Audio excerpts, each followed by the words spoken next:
Okay, now I want to show you a framework that's called the activation regulation cycle. Now I want you to think about your everyday activities. If you think, let's go back to childhood. When a baby is born, when it cries for food, the mother comes and helps it, its nervous system calms down. When it needs its diaper changed, it cries, and the mother changes the diaper, it calms down. Okay, so this is activation, this is regulation. So this is like maybe we're just resting or sleeping. This is when we're laughing and then we calm down and so on. So a normal cycle would be just these nice, easy curves, okay? So what happens is when we're born with this activation, but we're not born with the regulation, the ability to calm ourselves down. So what happens is as the mother responds, or we'll just say the primary caretaker responds to that child, what's happening is they either get stuck in this position if they don't get resolution. So let's say the baby is scared, well, they rise, the energy rises, and if that mother doesn't know how to attune to that baby or calm them down, the energy gets stuck right here. So why is that important? Because later in life, if anything even slightly reminds you of that situation, you're going to go into coping patterns. Because here's what happens.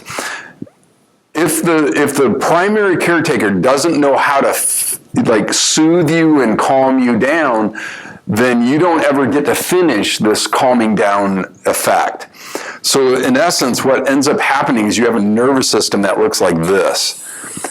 Something happens, you get stuck, you get stuck, you get stuck, and then you get so tired, you just crash. Right? So this is a nervous system that's not as flexible, that's not as resilient. And so in this lesson today, in this framework, I want to talk about how do we correct this situation. Because really what you want in life is this nice, smooth flexibility in your nervous system. So now let's talk about, get another pen here. Let's talk about actually what happens when we get stuck here, okay? So what will happen is we'll go into, let's put it up here, coping. We'll start using coping mechanisms. So for a baby, the most common one is dissociation. All right, I hope you can see that okay. So dissociation is like, I literally start checking out, I disconnect from my feelings in my body because they're too extreme.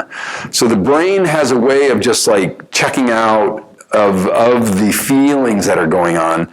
And just as a side note, our right brain is more feeling oriented in the body, and the left brain is more logical, more like organizing in little, buckets or, cubby holes, whatever you want to call. We start organizing information with our left brain.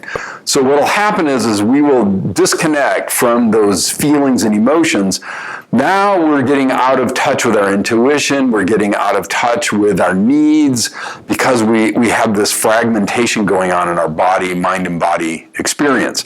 So what we want to do is have solutions for recognizing when we're dissociating.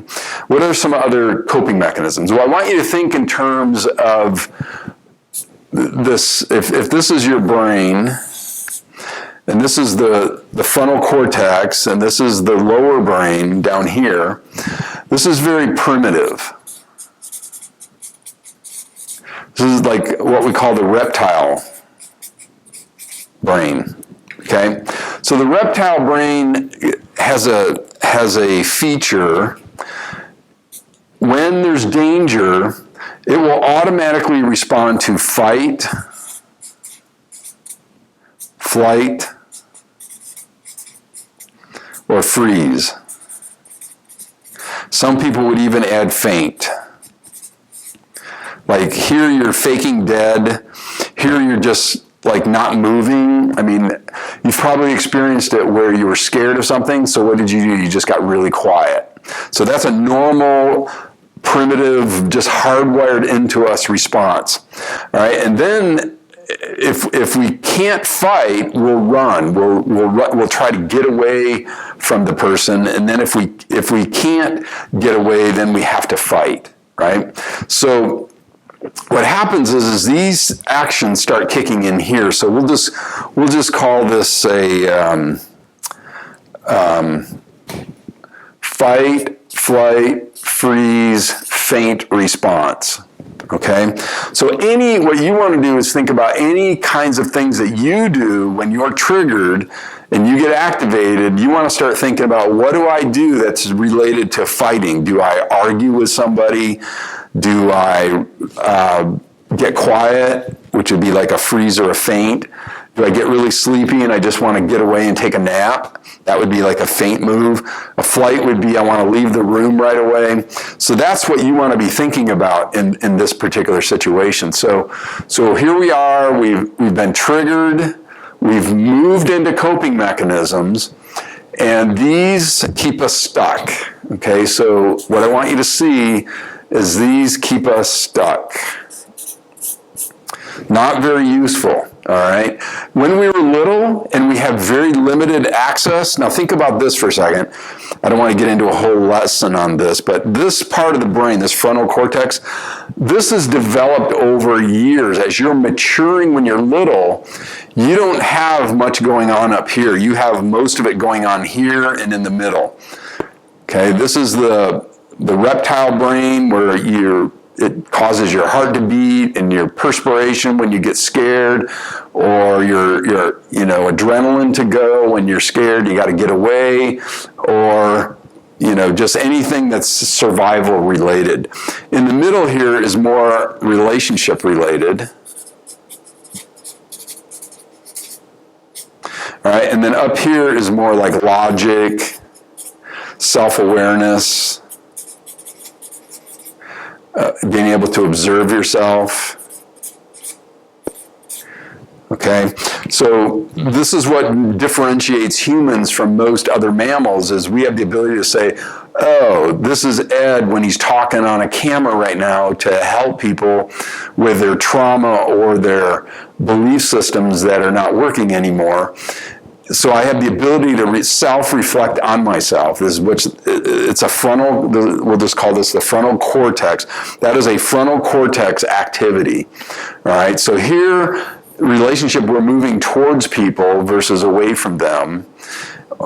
And then here we're just using automatic responses without really questioning them. So these are good when we're tiny or it's an emergency. Like if you're stepping out into the street and somebody's about ready to hit you because you're distracted and your body sees a car coming, you pull back right away. That's what this is really good for. But when it comes to early life experiences where you get stuck in this position, this is like getting stuck in a loop. So you have a hard time getting out of it because the coping mechanisms start kicking in. So this lesson, this framework, this activation regulation cycle is about how to get out of this dilemma so we can start smoothing things out again. All right, so other coping mechanisms would be things like alcoholism. It could be any addiction. So what's happening with an addiction, you have this impulse that feels devastating. What's trying to happen is you're trying to finish. The body, the biology is trying to finish that experience so it can continue releasing the energy. So think of this as, we'll just draw a little arrow here, as stuck energy. All right? So what we're trying to do is loosen the grip of this energy. We're trying to see that early in life or at some time. So let me give you another example. So if you're an adult, let's say you're driving down the street and somebody blindsides you from the right side. Well, the brain didn't get a chance to integrate that information. It just all of a sudden got shocked. So you went from here to here so quickly, the brain didn't get a chance to integrate that experience. So what happens is you get this energy that just gets jammed into your nervous system, and now it doesn't have a resolution. So what the brain will do is a coping mechanism. It'll say, look, the right side, when I drive, the right side is dangerous, so we don't want to look there. We don't want to go there. And of course, what will happen is people keep having accidents. They will recapitulate because they're not seeing to the right. They're not looking to the right because that's dangerous in this type of scenario. So if we unstick that energy, if we move that energy this way, what happens is the belief system is, oh, it's okay to go, it's okay to look to the right, it's okay to turn right, it's okay to look this way, because it doesn't happen every single time. What this is doing when we slip into these coping mechanisms, the brain thinks, oh, it's dangerous, we got to shut down, or we got to use a coping pattern. But it didn't take in enough information in the environment to realize that's a false conclusion. So what we do is we end up spending most of our lives stuck in these coping patterns, not realizing that they're suppressing our our abilities to do what we want in the world. So that's what this lesson is about. I don't want to, beleaguer this for too much longer. So what I want you to do for your homework is this. I want you to write down, like, what are your triggers?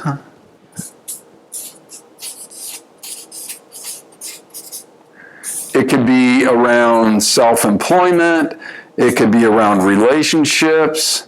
It could be around work. It could be around a person.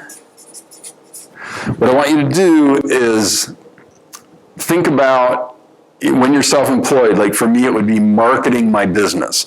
So that would be a bump for me. Like I'm learning to be a better marketer, but I could always use more business. So that to me is like a little glitch. Like if all of a sudden I put all this money into Facebook ads or a campaign and I don't get any results, I start getting worried. I start getting like activated. I will move into here. Well, as you might imagine, if I'm spending all this money and business isn't coming in, that's going to activate my any kind of memories in my body that are related to survival. Okay, so when I was a little kid, it was very difficult to survive in my family because there was so much violence or a lack of love and connection with my parents. So to me, that's a big deal. For you, it might be something else. It might be relationships. It might be when you get close to somebody, your brain starts going, oh, this reminds me of mom pulling away and not giving me love. And then you start pulling away, or you start activating these fight, flight, freeze types of responses, and you don't realize you're doing it because it's happening so quickly.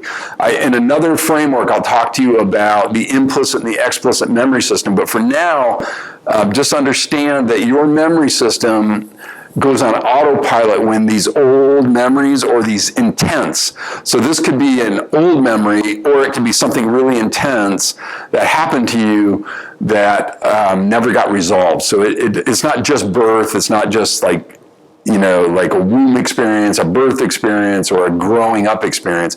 It could be anything. You could be 25 and have an auto accident and cause trauma, okay? So I just want you to see, but most of the work that I do to help people, there's usually some kind of early life imprint that happens that a person gets stuck in, that's causing them friction later in life, and they don't know how to resolve it. In fact, the only thing most people know how to do is say, well, the results I'm getting are terrible, so I need some help. I'm not sure what's happening. And that's where I can help you if you decide to use one-on-one coaching in this program. So anyway, hopefully that makes sense. So your job now as homework for this framework is to identify your triggers. Look, if you're self-employed, maybe you write some of those out. Any relationships, your work life, your person, or maybe even your life. Like, do you feel fulfilled in life? Maybe you want to be self-employed and you're tired of working for employers. I don't know the answer for you. But make a list of some of these things and say, okay, what triggers me? What things, especially relationships, that's a really big deal. Like when people get close, do I pull away? Or do I get really anxious when somebody doesn't respond to my text messages? Or if they don't respond to my phone calls? Or when they say something, I get really triggered, and that's a theme in my life. Those are the things we want to identify in this exercise. All right, so go to it, get your homework done, and I look forward to hearing in the group how you're doing or any questions that you might have.